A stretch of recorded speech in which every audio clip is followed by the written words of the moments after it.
Imagine this. You're known around the nation for what you do.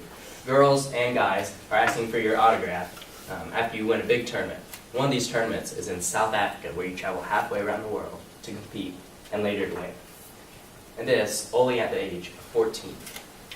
This is the life of Rafael Nadal, and it didn't start there. It started way before in his childhood. It started with his family.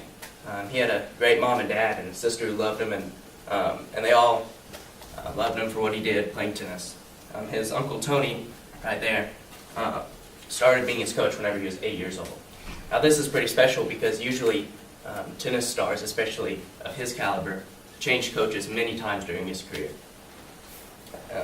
According to Bill Simmons, who wrote an article for Inside Tennis magazine called A Visit to Nadal's Childhood Hometown of Manacor, which is a small island in Spain, he said that even now, once he is a professional tennis star, the #1 in the world, they don't treat him any differently. And this was the same whenever he was a child. Whenever he won tournaments in Spain and South Africa, they didn't treat him any differently.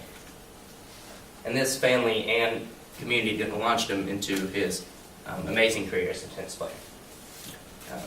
According to Rafa's autobiography, named Rafa, that he wrote in 2011, 2 tournaments stood out in his amateur career whenever he was a teenager. The first one whenever he was 14, and this picture whenever he was 13 with another tennis star, called the Little Aces in France, which was the world championship for the tennis players at the time. This was pretty high caliber, and then he got an invite into a tournament in South Africa, which I mentioned earlier, which was the Nike Junior Tour Invitational. Now this was players from all around the world who came to compete for this tournament, in which he won.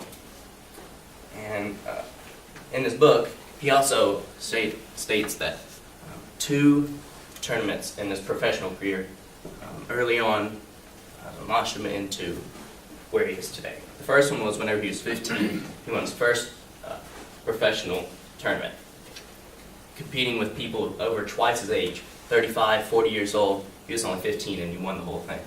Only 4 years later, he won the French Open, which is one of the 4 major tournaments of the year, which he won over $2 million, and then he was pretty much set for life. But it didn't stop there, and now it launched him into where he is now, which is the world #1 tennis player. According to Forbes staff member Kurt Baden-Austin's article over the world's top earning tennis players in 2013, he's already won $26.4 million just this year. Now that's a pretty good year's earnings, and but he didn't just keep it for himself. He's also helped out the community.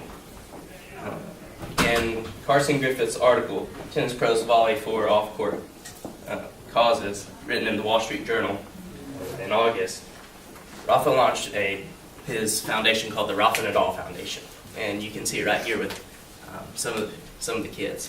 What it is a tennis school where they go, and it's a boarding school, so they stay and then they learn how to play tennis.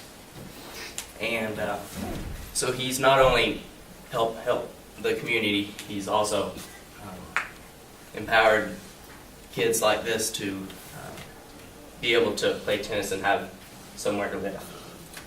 Rafa sums up his life's ambitions better than I ever could when he states this in his book.